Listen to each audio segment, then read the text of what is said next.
We start with developing news from the United States. It's in relation to the death of the unarmed black man, George Floyd. The Minnesota attorney has increased charges against Derek Chauvin, who was the police officer involved in Mr. Floyd's death, while also laying charges against the three other officers who were present. Now, this is according to Minnesota Senator Amy Klobuchar. She's called it an important step for justice. Now, earlier, George Floyd's son visited a memorial in honour of his father in Minneapolis as protests continue across the United States. This is Quincy Mason visiting the spot where his father was arrested, then died. He spoke to supporters at the scene. I'm here reunited with my family, trying to get justice for my father. And no man or woman should be without their fathers. And we want justice for what's going on right now. And I appreciate everyone for showing him some support and love. I thank y'all for that. Well, standing next to him was the family's lawyer, Benjamin Crump. We come here today to this spot to remember George Floyd, who was tortured to death. And so we thank the Minnesota governor for bringing human rights charges against the Minneapolis Police Department, because we absolutely believe that he was tortured in the last 8 minutes and 46 seconds of his life. George Floyd's family lawyer there. Well, Dr. Cedric Alexander is a former police chief in the state and a member of President Barack Obama's task force on 21st century policing. And a little earlier, he gave us his response to these additional charges being laid in this case. What we have seen in certainly what is still forthcoming, these charges being levied against these officers is certainly the very right thing to do. I think it begins a healing process for this nation, and it gives us an opportunity now to go back and look at some reform in this nation as it relates to public safety, as it relates to our criminal justice system, because in the U.S. we certainly have had a number of these types of events that have occurred to young men of color, more specifically and more frequently than we care to count, and many times they have been unarmed. So it is of grave concern. And someone who's been a two-time police chief here in this country, as I have, I know the challenges that are out there. But we got to do some work here, because something really is inherently wrong, and something went horribly wrong on May 25th with the loss of life in such a tragic, horrific, and heinous way. That was Dr. Cedric Alexander speaking to me a little bit earlier. Now we can cross over to Washington to speak live to Aleem Maqbool. Aleem, what reaction from protesters to these increased charges? Yeah, well, protesters here outside the White House, and there's also another big demonstration going on outside the Trump Hotel, cheered when they heard the news. This is, of course, in part why they've been taking to the streets. It is, of course, all sparked by the killing of George Floyd, but what brought a lot of people out to the streets is anger over historic issues of discrimination at the hands of the police for African Americans here. But the tangible thing a lot of protesters were asking for were swift charges to be brought against all four police officers. Up until now, the man we actually see kneeling on George Floyd's neck for nearly 9 minutes had already been charged with third-degree murder and with manslaughter. Now that has been added to with an additional charge of second-degree murder. If he is convicted of that, he could get up to 40 years in prison. But what people were calling for every day on the streets here in Washington, but right across the country, was charges to be brought against the three men who were also involved in that interaction, who stood by as George Floyd died. That has now happened. They have been charged with aiding and abetting murder. And there's no doubt that this wouldn't have happened as quickly, at least, if it hadn't been for these huge protests. That put an immense amount of pressure on the Minnesota Attorney General, but he is now expected to officially confirm what I've just been telling you, which so far has been reports from the Attorney General's office about these additional charges. And Aleem, what's your sense of whether the protesters will now stop protesting, or has this gone beyond that now? Well, Kasia, it's been relatively peaceful over the last couple of days in most parts of the country, but people are not, as I say, just out here talking about George Floyd's death. They're talking about all the injustices that we've seen over the years. Many of them were not too dissimilar to what we saw in George Floyd's case, where police officers weren't indicted, didn't even lose their jobs in some cases.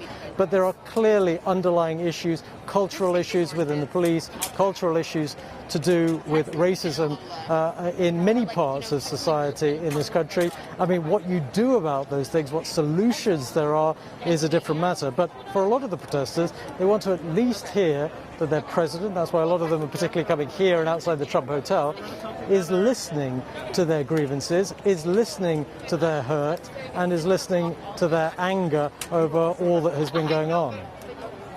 Aleem, thanks so much for the time being. Aleem McBall there live from Washington. Just the past week, we've seen anti-racism protests, as Dr. Alexander was speaking about, spread from America across the world to New Zealand, to Rome, to Nairobi, and now here in London. And this was the scene in Hyde Park earlier, where organisers asked people to bring face masks and to spread their arms out to maintain a 2-metre distance from each other. The crowd chanting that the UK is not innocent. Well, my colleague, the BBC's Chichi Uzundu, was there. Police have urged people that if they want to make their voices heard, that they should remember that the coronavirus restrictions are still in place. So organisers asked people to walk into this park with their arms spread out wide to maintain a 2-metre distance socially. But the Black Lives Matter group who've organised this protest say that as much as they understand what's going on in America is not that much different what is going on in the UK. They say that there are a whole host of different issues which UK black communities are undergoing, and they are disgusted by the death of George Floyd. They plan to, from here, march to Victoria Station, where they feel that the railway worker, Belly Manjunga, who died with COVID-19 after being spat at work, is not justice, and they want to have a protest to acknowledge that a disproportionate amount of black people in the United Kingdom face racism. Chichi Uzundu reporting from the protest that had started in Hyde Park in central London. Now, the UK's Prime Minister Boris Johnson also had a message for protesters in America and in the UK. We mourn George Floyd, and I was appalled and sickened to see what happened to him. And my message to President Trump, to everybody in the United States from the UK, is that I don't think racism or race, and it's an opinion I'm sure is shared by the overwhelming majority of people around the world. Well, racism, racist violence has no place in our society. Well, protests against the death of George Floyd have resonated across Europe. This was the scene in Amsterdam a little earlier this week. Thousands gathering in Dam Square to rally against police brutality in the US and in Europe. And this was Paris on Tuesday. Up to 20,000 people gathering in protest against excessive use of force by police in the death of a black man in custody in 2016. Now, his case bears similarities to the killing of George Floyd. And this was in Berlin over the weekend, dozens there holding a rally outside the US Embassy. Well, the US protests are featured heavily in European papers. The centre-left Spanish paper El País calls it a Black Spring with unpredictable consequences, while this Polish conservative paper took aim at Donald Trump as America faced two crises, the pandemic and the protest. Both cases demonstrate the lack of strong leadership on behalf of the White House, says the paper. Similar theme in the German conservative paper Die Welt, which doubted Mr. Trump's chances of re-election, the corona crisis with over 104,000 deaths, more than 40 million unemployed, and now another racism debate. All of this has wrecked Trump's former track record. Now, African leaders and institutions have also been speaking out. The chairperson of the African Union Commission released a statement strongly condemning what he called the murder of George Floyd.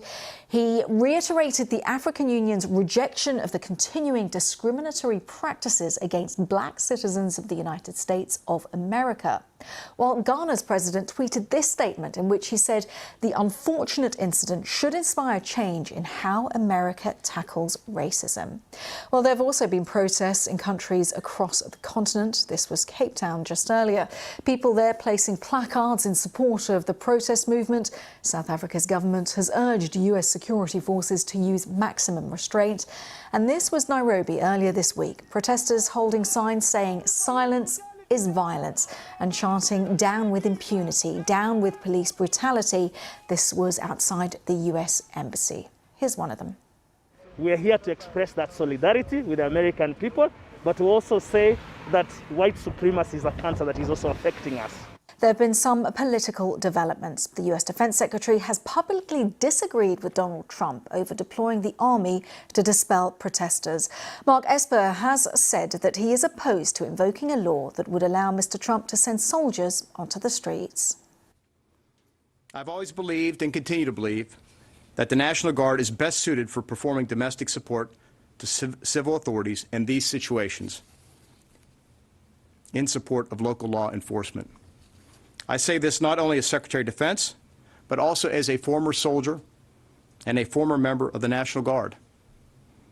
The option to use active duty forces in a law enforcement role should only be used as a matter of last resort and only in the most urgent and dire of situations. We are not in one of those situations now. I do not support invoking the Insurrection Act. Well, let's cross over to Alexandria in Virginia to speak to the former US Secretary of the Navy, Ray Mabus, who served under the Obama administration between 2009 and 2017. Can you explain to us what is happening here? Why are we seeing this disagreement between the president and between his defense secretary?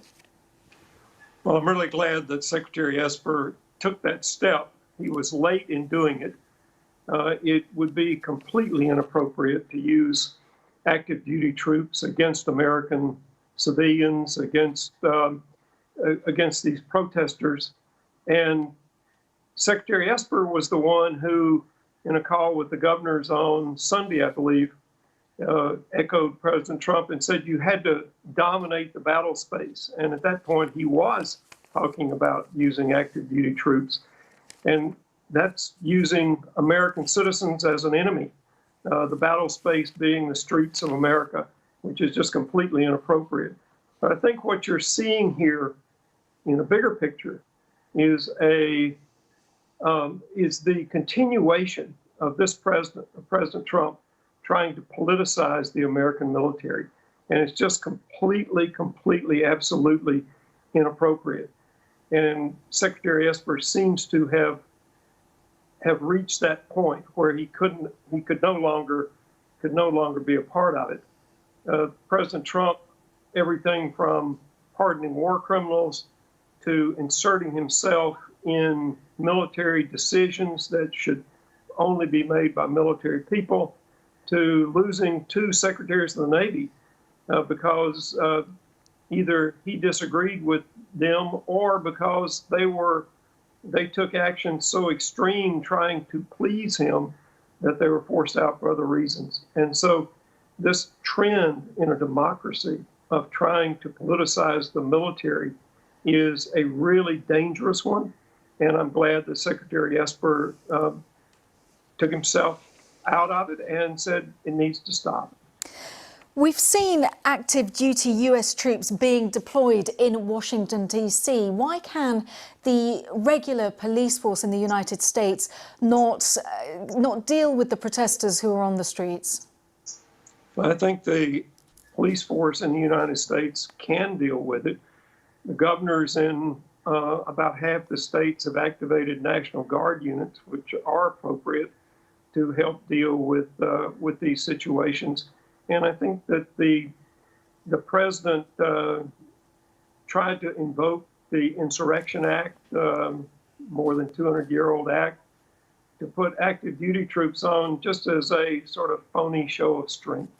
That it really had much less to do with the practicalities. It had much less to do with whether the National Guard and local police were up to the task, and much more of sending a message, which I think is a terrible message, of okay, we're gonna bring overwhelming force here. I'm in charge here.